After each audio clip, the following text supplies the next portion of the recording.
Welcome to another edition of Lex Talk History, a podcast produced in collaboration with WUKY and the Lexington History Museum. Now, here's your hosts, Lexington History Museum Executive Director Mandy Higgins and WUKY's own Alan Lytle.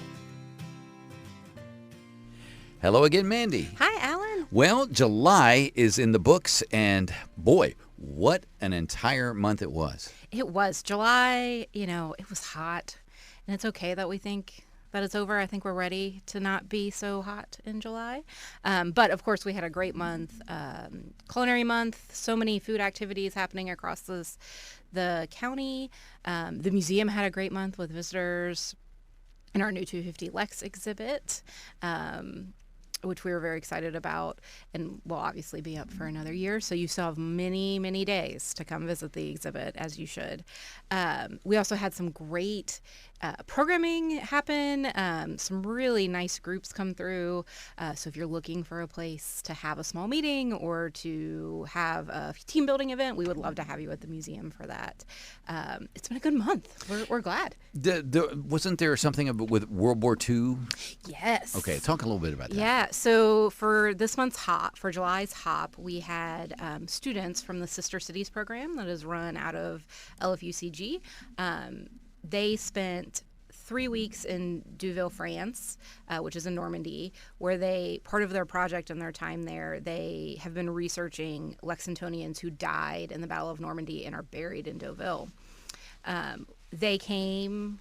Then in that exchange, the French students came to Lexington with the Lexington students, and they shared that research and that timeline with Lexington during the museum's HOP on July 18th. It was great. There were a number of people that came through, really an exciting time for us, and that's a follow-up from last year's June 6th event at the Kentucky, where some of this research was first debuted. Oh my gosh, yes, I remember that. That was one for the record books as far as that entire observance. Yes, it was incredible, and we should give a shout out to Fanny, who is one of the Sister Cities ambassadors from Deauville, who loves this project and does everything to make it possible. And of course, all the folks at the city and the Sister Cities project who do great. And talk a little bit about that, the exhibit. I mean, for folks who haven't gone yet, the 250 Lex exhibit. So Intersections, 250 Years of Lexington History, looks at 250 years of Lexington's history. It's right there in the title. But what we're doing with this exhibit is highlighting lesser known or unknown stories of Lexington's past. And we're doing this in a couple of ways. So the exhibit itself is centered by a timeline. So if you're just like, I want to know what happened in 1833, you can go straight to that timeline and know that cholera happened in 1833. But around the timeline are clusters of types of folks who have made Lexington history. And some of the names are familiar because their names are on buildings around town, like William T. Young.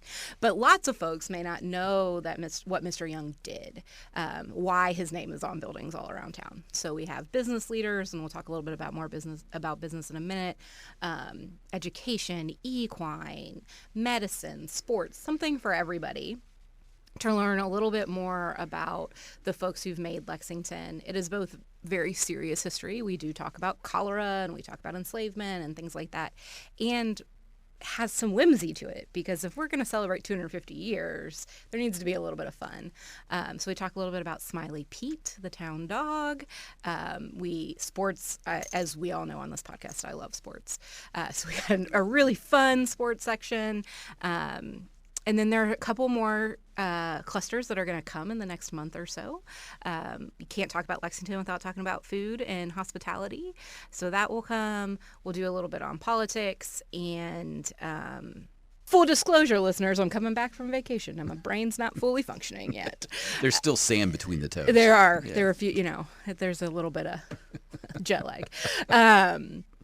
So we're really excited about that and continuing to roll that out and to have folks engage with it. It's been really exciting to we talk about this every month, but every day somebody comes in the museum and they tell us something new or they share something they had.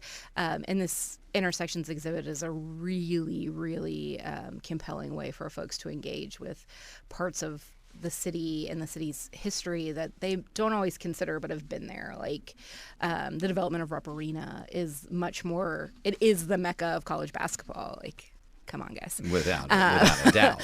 But the overall development of that is a story that we can connect not only to sports, but to business development and architecture and historical preservation and all of these different parts of our city, so that this place we go to have entertainment is also this really historic site to think about how it helped shape Lexington. All right. So when can people go see that? Yes, you can come see us Thursdays and Fridays, 12 to 4, and Saturdays, 10 to 4. And then by appointment, we do group tours, school groups. School's coming back, and it's August. School is back in session. I cannot believe it. School groups, and you can reach out to us. You can find all of that information at lexhistory.org, lexhistory.org, or you can email me. All right. Normally we would say this is time for Lex Get Into It, but I'm changing it to Lex Get Down to Business. Ooh, let's get down to business. Yeah, August is Business Month and the 250 celebration, and we are so excited and so lucky to have Mark Turner, who is a member of the Lexington History Museum Board and in his day job, Director of Communications for Commerce Lexington, and Bob Quick, the president of Commerce Lex.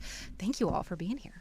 Thank you for inviting us. Yeah. We're so excited to talk about some of the business and economic development of Lexington's past. As we go in, can you tell me just, first of all, what is Commerce Lex and how did it start and what are all of these things? Well, first of all, I would just say this. We have quite a history, business going all the way back to the 1700s. And it's really cool, too, that we have so many records that help us to understand our past, but also our future. We're a Chamber of Commerce / economic development entity, and we do lots of different things, but our focus is to grow the economy, to help business, to help the community grow, and to improve the quality of place. You know, to simplify it down to those two very things, most everything fits underneath it. You know, we do networking events. We have meetings where we bring in investors and businesses to help them. Capital, everybody needs capital. And we get involved in public policy, and we travel to other communities to find out what they're doing well and not so well to help us grow our economy. So lots of different things that we'll touch on as we go through our discussion today. But I mentioned the 1700s. A lot of people think chambers of commerce started in the United States of America. France and Belgium were the first two back in the 1700s. But our involvement goes back to 1797. I'm going to put together some entities here. The Chamber of Commerce is not in their name, but the name has evolved. I think there's been 6 different names since 1797 when John Postlewaite, who was an innkeeper, called a meeting of what I call kind of that first chamber. It was called the Lexington Society for the Promotion of Immigration. Oh my goodness. Back then we were trying to find talent. Right. You know, and that's a huge issue today. So a lot, what Mark and I are going to share today, you're going to find is as much as things stay the same, they change. And as much as things change, they stay the same. So we've got a story to tell about how we've evolved over time. And also, as we know, Lexington was known as the Athens of the West and a city that needed workers. But it also had a basis that really we're still built around. We earned the nickname due to our strong emphasis on education, culture, and intellectual pursuits. We were one of the, if not the wealthiest city west of the Alleghenies back in that period of time. And as a early community, we helped define our country and its growth going westward. I often say that Lexington is the first major city of the first American West and the best city of the American West. And throw into that Transylvania University, Yes. because that helped us build on educating our young people, which became our workforce. So, lots of cool ties back into all of this. So chambers of commerce, modern chamber begins.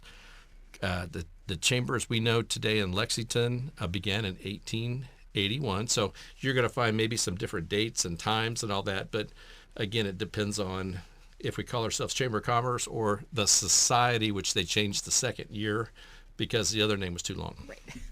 But in 1881, think of this, Lexington had 22 churches, 20 educational institutions, 8 newspapers, a public library, 5 railroad connections, 47 manufacturers, and stores of every description. Think about that. Hustling and bustling town. The Chamber Board of Directors met for the first time on November 11th, 1881, in the President's Room of the First National Bank building.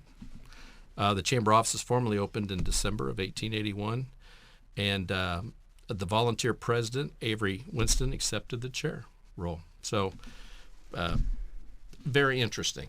Yeah. And then, things evolved in that era of 1881 to 1907. Yeah, so the Chamber of Commerce, as it was known when it first started, 1881 to 1907. And obviously our first annual meeting was 1883, and that's what we call an evening with Commerce Lexington today. We also were involved in a lot of the same issues, like Bob said, that we deal with today. So we were instrumental in the building of a telephone system here in Lexington, the waterworks for Lexington, which we know as Kentucky American Water. And they're celebrating 140 years this year, which is great. We were involved in bringing the Kentucky Union Railway into Lexington. So all sorts of things like that, sanitary sewer systems, the fire alarm system that they wanted to get implemented so they could reduce insurance rates then. And then obviously business recruitment was still as important then as it is today. And they were recruiting a manufacturing company from Chattanooga called the Lexington Spoke Factory eventually when they moved here. And Spokes like bikes? Spokes like would be bikes. I guess early cars then had spokes in their tires. So they reported when they opened that factory, they already had 140,000 sets of spokes, orders on their books for spokes and stuff. So that was pretty impressive. So, and it's a lot of the same stuff then as it was today. It's all about relationships and economic development. It's all about meeting with your elected officials, your congressional delegation. You have to go out and find the sites for these businesses. So the process is probably almost the same as it was then. Just no email. And just, no email. Unfortunately, yeah. And then the name was switched in 1907 to the Commercial Club, 1907 to 1914. And one of the bigger things they were involved in was endorsing a medical college at UK, what was the State University, and now UK, and that was in 1909. Also helped the census get going then, and they also organized a traffic bureau in 1912. So, and then Bob will hit this part. Well, at 1914 to 1948, we shifted to another name, the Board of Commerce. That was organized in 1914 by the consolidation of the Commercial Club and the Young Men's Business Club. In 1919, we had our first permanent office location for the Chamber on 108 North Upper Street. Again, this is just so cool that where we live today, and just when I drive around and map all this out, it's all really cool. It's all right there. Yeah, it's all right there. We organized the reception to honor the arrival of men of war in 1920, and so that wasn't the beginning, but it was a very pinnacle moment of our support of the equine industry. And then here's something also really neat. In 1925, Ed Wilder took over the leadership of the organization as executive secretary and would serve in that role for 40 years until 1965. I think, Mark, you told me he's the longest serving. Yes, that's correct. Longest serving, director, president, of course, back then, executive secretary. And the museum has his portrait. Yes. Yeah, I got a snapshot of that. He looked pretty sharp, too. I mean, Yes. He had the look. He did. He definitely was into it. And I think, too, we've had something like 6 only That's correct. 6 executive directors, presidents In 100 years, yes. in 100 years. 6 of them. So That's incredible. It's impressive. Yeah. He's a native of Shelbyville, Kentucky, so he was a Kentuckian, right up the road. Previously served as trade board secretary of the Jackson, Tennessee Chamber, so a Tennessee tie there. Instrumental in bringing IBM and the VA hospital to Lexington. Think how that changed our lives, and that individual did that and more. He was very involved in the construction of New Circle Road. He really did not want to see commerce or stores on New Circle Road. He may have been a champion to get the whole New Circle put in, but he lost on that count. Yes, he did. Yeah, he was very not disappointed. thrilled about the Beltline. And but today, the first part of the road from Broadway to Richmond Road remains commercial, and it's again just part of our fabric. He also was integral in the discussion and the establishment of the urban service boundary. So this guy played a huge role, and his vision is amazing here. He passed away in 1980. And a fun fact, in the last 100 years, as Mark pointed out, we've had 6 executive directors, presidents. So that, I think, would probably go down maybe as a record anywhere. It's incredible and speaks very much to Lexington being a place that you come and you stay, right? To take just a brief detour about Ed Wilder, I enjoy talking about Ed Wilder very much because, as you said, he's instrumental in what we think of as Lexington today, particularly with IBM. Today, we are, full disclosure, friends, we are actually recording on July 31st, even though this podcast will come out in August. But it matters that we're recording on July 31st because today is the anniversary of the first Selectric typewriter coming off the line in Lexington. No way. At IBM, yes. July 31st, 1961, that first typewriter comes off the line. And apparently the Herald Leader Company purchased it. I learned that today. Oh. But I want to, if you could, maybe talk a little bit about what recruiting a business like IBM would have been like and why it mattered that it came to Lexington. It totally changed who the community was, and I think people realized that we had a lot of eggs in one basket and we needed to diversify. I think they started out with something like 1,800 employees, and when they were at full steam, they were at 6,000. And when you bring that in, that brought in the middle class of our community. I don't think many people realized how impactful that was. And also, beyond that, it had helped bring in the VA hospital. There was just some very significant things. Dixie Cup, the manufacturing facility, and I'm probably leaving out a number of other very significant and visionary companies. Again, it goes back to this individual we're talking about, Mr. Wilder. But let me throw in one other thing here too. The chamber played a huge role in the airport. Yeah. And the airport changed locations several times, and it's all the way to 1942 when the Bluegrass Airport that we know today, which now serves, 1.2 million people annually with an economic impact of $703 million. Again, that was during that same time, as was the 1936 Keeneland Racecourse opened. Mm-hmm. So the horse industry, once again, kind of took root. But again, go all the way back on a lot of these things, and whether it be IBM, Dixie, regardless, the VA hospital, the Federal Narcotic Farm, which we'll probably touch on here a little bit, all had a very significant impact during his tenure and for our community. And again, I go back to it, I probably said it 3 times, it'll be my 3rd time, but the vision that he had.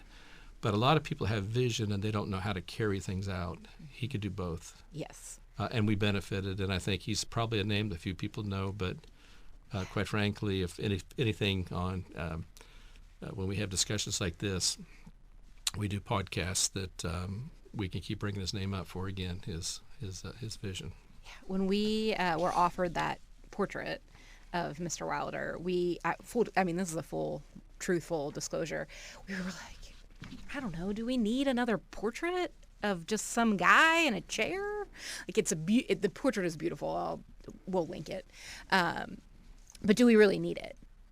can we do anything with this story? Because we didn't know who he was either. So then we started doing some of the research, and we put his name in newspapers.com, and it was an immediate yes. We can tell so much of 20th century Lexington through this one individual's impact on bringing what we know today as Lexington into being. And of course, he didn't do it by himself. The Chamber is a huge organization, and it requires a lot of different people to buy in and do that. But to have, as you said, that vision, to see Lexington as a place with an educated workforce that needed good middle class and upper class white collar work, that needed and had the ability to bring, to sit at that crossroads of education and economics and beauty and quality of life, and just to do it. And it's this guy in a chair.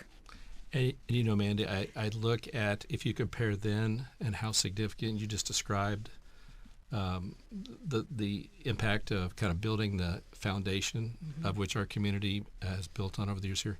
If you go back the period, a 10-year period of our economic development from 2015, fiscal year 2015 to 2025, and again, I go back to what he helped build a foundation for. We had $5.6 billion in new investment that came out. It could have been an existing expansion of existing company. Could have been a new company coming in. A 15-year regional economic development, that number is $6.9 billion. So again, you look at what we're doing today, and I would say you can't forget your past. Right. You can't overlook it, because it's very much a truth point about, you know, where you can end up if you continue on working forward. And today the Chamber's 23 employees. Back then it was probably just a few, but with a lot of incredible volunteers. So after Mr. Wilder, what happens with the Chamber? Well, we've had a couple different folks. Don't worry, we'll cut all that out. Big pause. Yeah. Of the other individuals, again, I think because over 100 years to have just a handful plus of individuals just means that I think we had the right people for the time. And that's often, what you have to do is have the right people with the right skills that fit necessity. Again, I go back to Mr. Wilder, the airport. You know, the airport's been at several different locations, but think if we didn't have an airport. And I would throw out also Charles Lindbergh landed there in 1928. And why that's significant is I got a book here that was written by a colleague of mine called The Magicians of Main Street. Charles Lindbergh was able to do his flight and to have the notoriety that he had because the Chamber of Commerce in his community got the funding together. Oh, interesting. And I've got this book, and it just has story after story from 1768 to 1945 of chambers of commerce across the United States.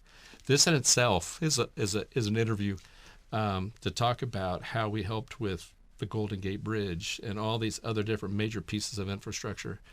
But as we're going through today, we have our own story here. But again, one example using the airport. Yeah. And again, thinking about that way that it all plays together. If you're going to recruit something like IBM, you need an airport because it's an international business to bring their business in and to think that way. We mentioned earlier the narcotics farm and the Veterans Hospital as pieces that Mr. Wilder also helped recruit and are still with, in some versions, still with us today. And Mark knows this. I enjoy talking about the narcotics farm. But Maybe a little bit too much, I think. It's such a good story. When I'm out there watching my kids play soccer, I just think about, how incredible it was out there. We'll start with the Veterans Hospital, though, for a minute.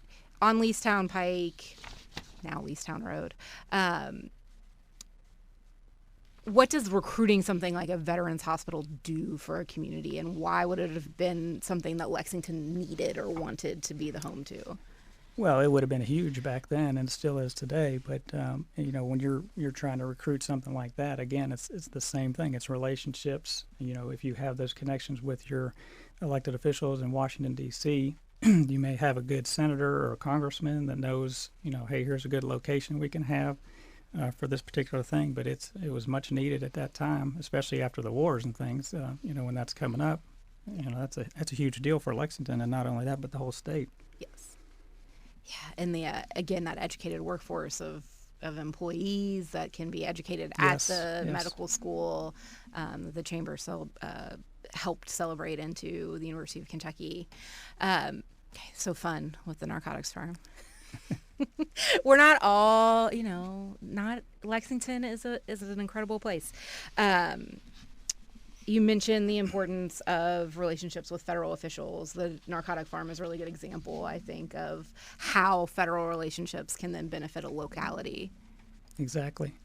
Exactly. There was I have a lot of old meeting minutes, and I go through a lot of the old board meeting minutes we have in our office, and there was a board meeting in 1929, December of 1929, where they talked about federal officials were arriving in Lexington in December of that year to inspect the sites proposed for a location for the federal narcotic farm. Now, that started when there was legislation passed that they wanted to identify a couple of sites for these treatment programs, and Lexington was one. And theirs opened in 1935, and then Fort Worth, Texas was the other one, 1938, I believe.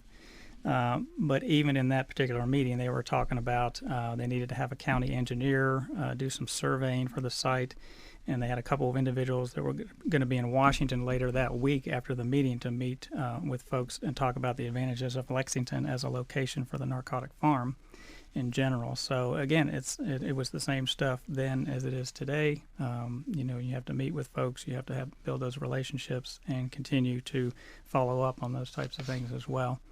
But again, Mandy can attest to this, that if you read a lot of articles about the narcotic farm, there didn't seem to be a whole lot of positive things that came out of it, other than they probably learned a lot of lessons from the treatment programs and the different things that they dealt with there for what's happening today in that particular industry. So, yeah, and I think for me, one of the things, and it comes back to something that Bob mentioned, is the narcotic farm is one of those examples where the environment was really important for what they were recruiting, because, and I'm going to geek out a little bit about the narcotic farm.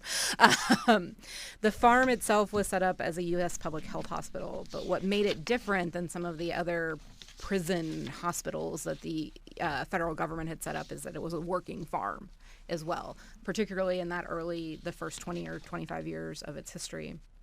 So you needed a climate that could be farmed, and you needed a big open space that could house a lot of different types of agricultural-based industry. And so Lexington's environment is really good for that.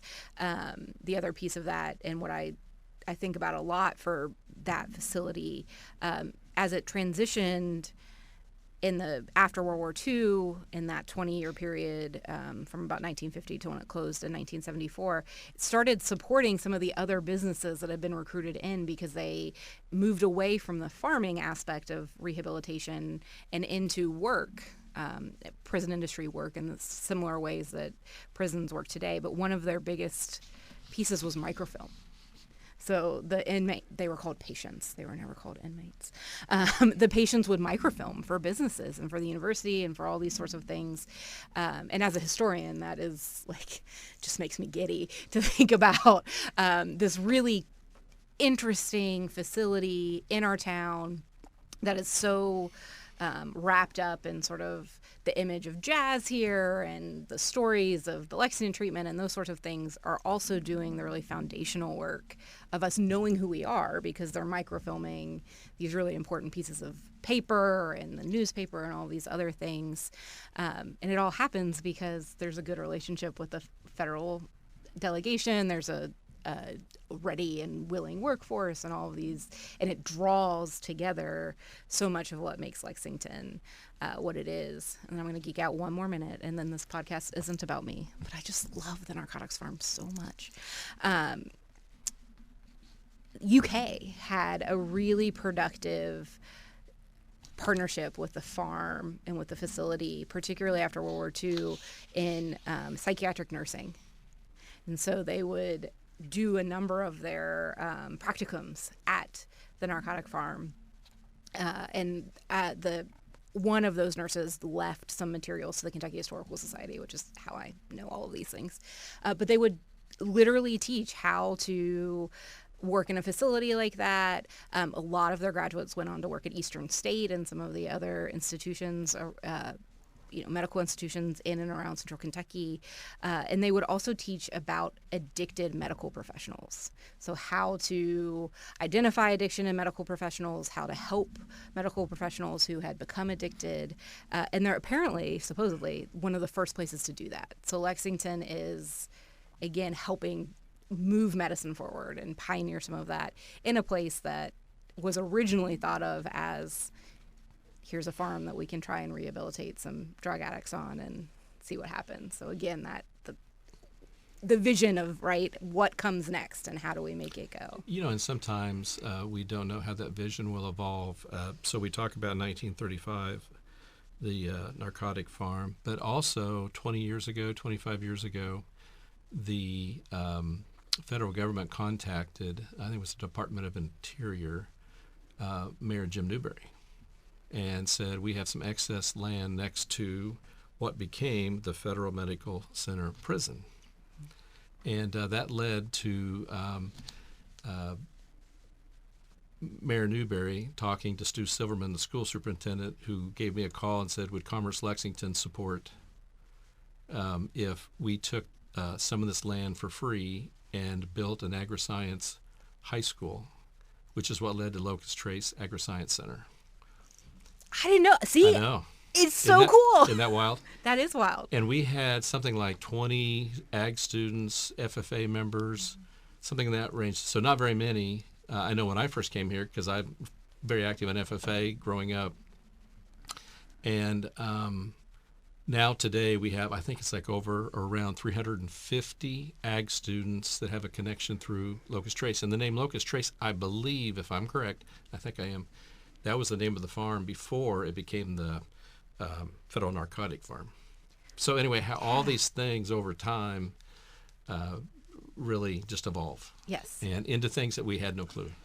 But just think of all the young people today. We have our first national FFA officer out of Locust Trace, which is a big deal. And, there'll be many more young kids that excel because of what happened back then. And then how we took that resource and made it into something even better. That's incredible. Yeah. That's absolutely incredible.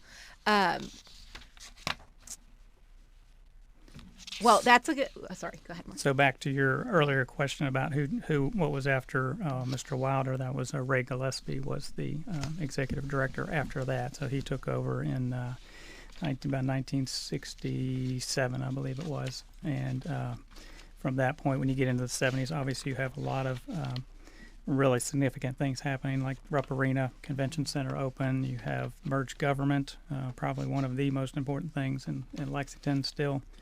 My joke is that it's the first in Kentucky and still the finest. Yeah, there you go. Definitely. What else? We had, our community and minority business development program started in the mid-'90s, which is still going strong today. Just all types of things that we can go on and on about from that section as well. Yeah, these.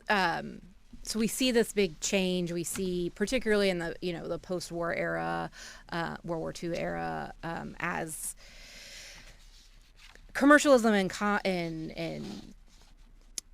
so much of the economy shifts, and Lexington becomes again a center of that. Can you talk a little bit about how the chamber helps us understand that today, and how they helped guide sort of the growth of Lexington's business economy in that era, just a little bit?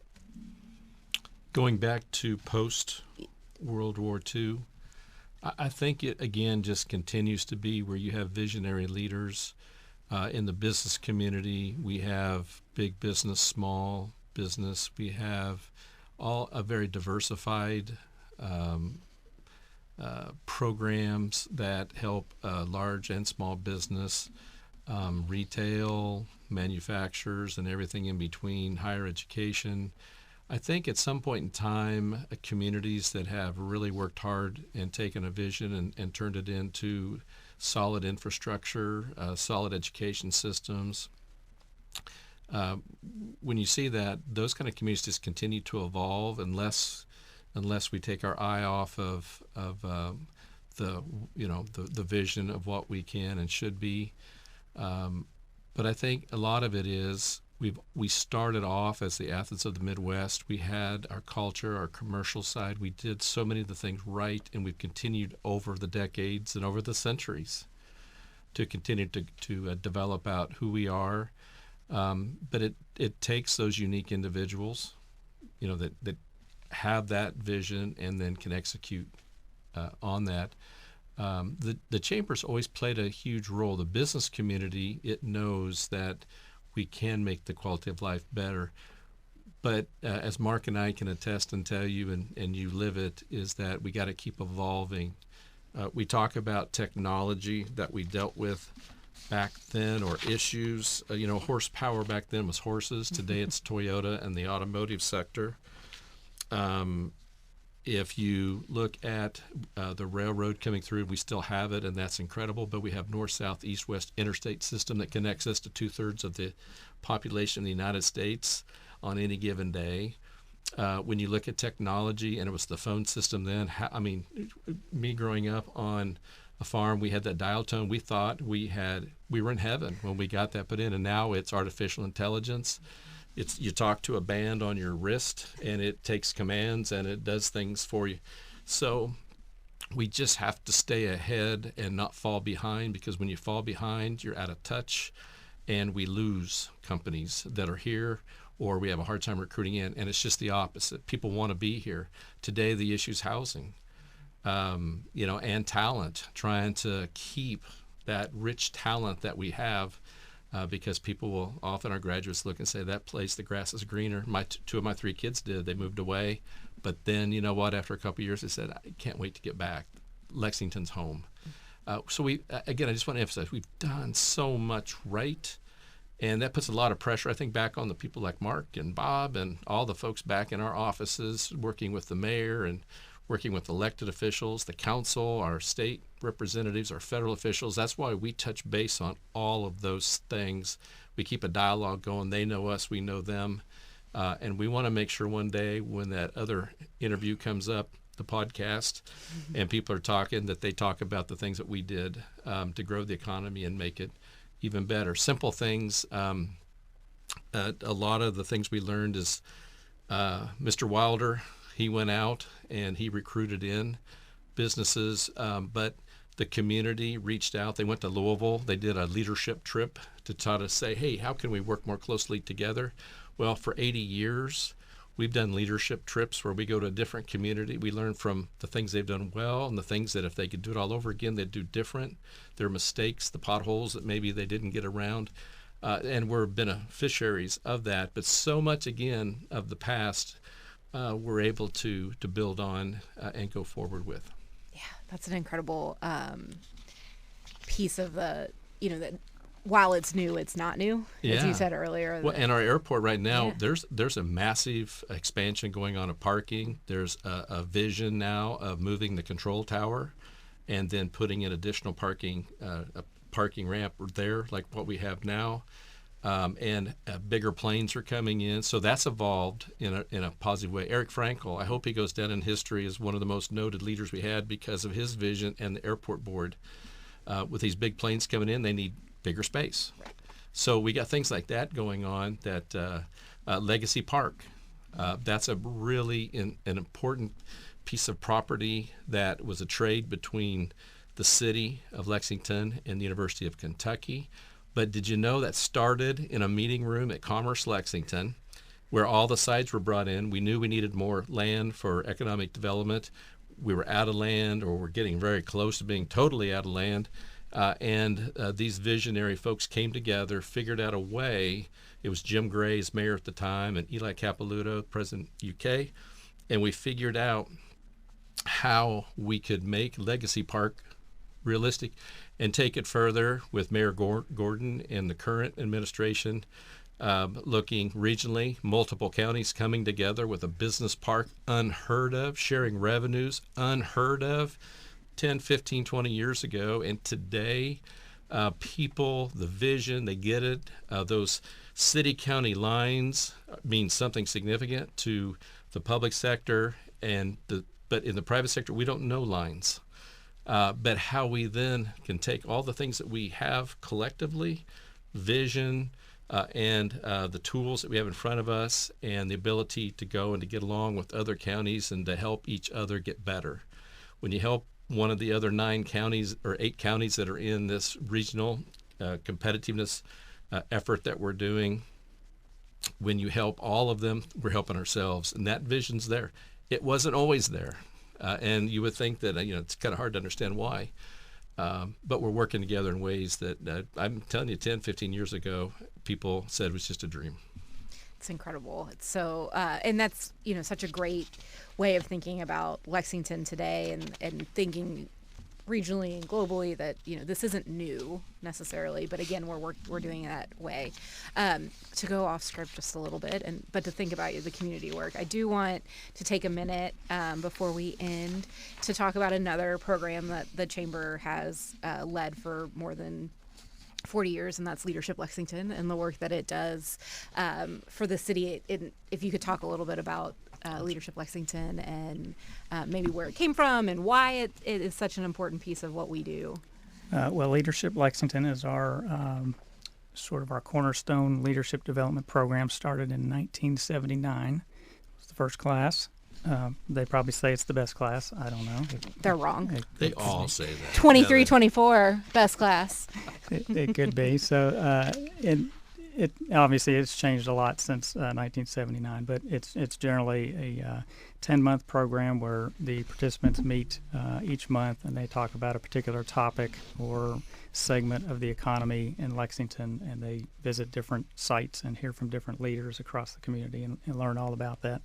And people just love it, and the impacts on that are just phenomenal from some of these class projects, these class members, which when I was in the program, we did not have the class projects that are implemented today. So it's everything from public art to financial literacy to hunger relief, you name it, every possible topic under the sun. Some of these groups are still going today. The Diversity Festival is still going. There's countless ones that are still operating, and the students either pass it on to another organization or they're still involved in it today. So the impact, now I don't think people realize the ripple effect of that program on our community and the leaders that it's cultivated over the years. And there's been mayors and congressmen and folks that have gone through that program years ago, and top CEOs that are even now retired, and so it's awesome to see their impact.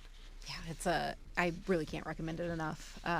In the ways that it helps do exactly what you've been talking about. It is to open doors and to have visionary experiences and to hear from some of those visionaries on how Lexington has evolved. And everybody that goes through it, they're like, well, I had no idea that this was going on in Lexington, or I just didn't know the depth of what was happening and whatever the topic is and stuff. So it's a real eye-opening experience. And lessons learned from that and the outcomes of getting more people plugged into the community, which this program has done, so that that's, again, that where people bring a lot of different visions and a lot of muscle and a lot of smarts, and they figure out and grow together. And but also, we started a young professionals program because right now we're going through a rapid transformation of community leaders, and the way business is conducted is very different, where it used to be maybe 5, 7 individuals who were heads of business and industry making all the decisions. And today it's a lot more of all folks coming together to figure out how can we make Lexington better. If I could, there's a couple other things I just want to throw into this. We oftentimes take for granted the horse industry, and that's something we never can take for granted, because it's one of those things that made us who we are, and quite frankly, we're known globally. And as we travel globally, people can identify with the horse, and then likewise with Lexington. But, being the horse capital of the world, the reason that we became that obviously was because of the horse farms, but then we always have to talk about Keeneland and what Keeneland meant, not just in the racing side, but also in the sales that they have that go on. And we have people from all over the world here. They may own the farms, but they also are there buying the top stock of horses worldwide, and it's all right here. The Kentucky Horse Park that brought the world here in 2010 with the World Equestrian Games, and 57 nations, I believe it was 57 nations were here, and they came and saw us. And then when the economy turned and there were some horse farms for sale, the sport horse started to move in, so that kind of diversified who we are. But again, we just can't underestimate them. And then also one of the things we talk about, people having vision. In 2016, Commerce Lexington was named the #1 Chamber of Commerce in the large chamber category. I mean, we're competing against all the big cities. We beat Brooklyn, New York. We beat out Tampa, Florida, and another community out west in Washington State. And that was because of all the things. And forever, I will always say the individual who made that happen for us, who wrote our story, was a guy named Mark Turner, who's on your board. Yeah. But I think he absolutely helped make history for us. The convention center expansion, that's a big deal, because now we can go after the majority of the conventions in the United States, and we can host them here. And with the Gatton Park behind that new convention center, again, amazing the vision that Ann Bacus and others had of what that could mean for us.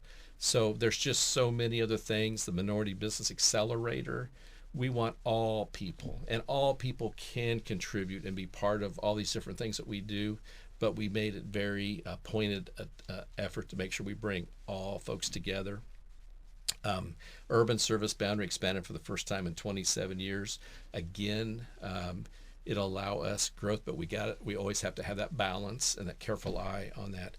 And because I talked about the Legacy Park, I just thought it was important we talk about some of these other features of, again, who we are and what we have been, but what we can become. Absolutely. And Bob, if somebody wants to join Commerce Lexington, how do they do that? Well, what we always do, we try to just have a salesperson meet with them. We have 2 folks that just full-time and a third person who actually kind of helps us with that higher corporate level of funding. But actually all of us at the office, we sell, but we reach out, and we always like to have a person sit down with them, explain what it is. Well, first of all, we need to ask them what they need, and then talk with them about how we can help them with their specific needs. And that's where you connect and make the greatest value statement for folks. And those are individuals who will stay on longer than just being in and out of the chamber. They can call our office, 859-254-4447, or go to commercelexington.com, and they can join directly on the website as well. And since this is Business Month for Lex 250, we really want to mention that the Salute to Small Business Awards are coming up for Commerce Lexington, and we've been doing this since 1986. So during the week of August 11th through the 15th, we'll have a whole lot of events and things leading up to the awards luncheon on Friday, August 15th. So everybody, hope they'll come out and support our award-winning small businesses, which we'll be announcing soon.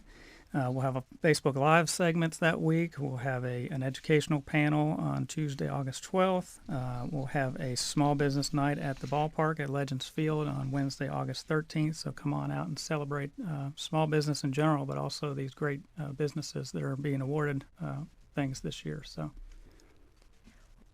And as far as small businesses are concerned, there's different criteria, correct, in these salutes? Oh, yes. We've got different categories in there. Entrepreneurial, you've got business success. We also have a nonprofit category as well. So, they're not eligible for the Small Business Award, but we wanted to highlight one of our top nonprofits and get them recognized at a higher level. So it'll be fun. All right, the last question. When do you guys sleep? That's what I want to know.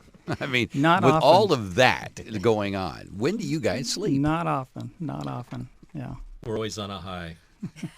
It's hard not to be when you're in We're still Lexington. trying to explain to our children actually our young adults, what we do, because they keep saying, okay, everybody asks me at school, what is it your dad or your mom, do? And so, but we do a lot of different things.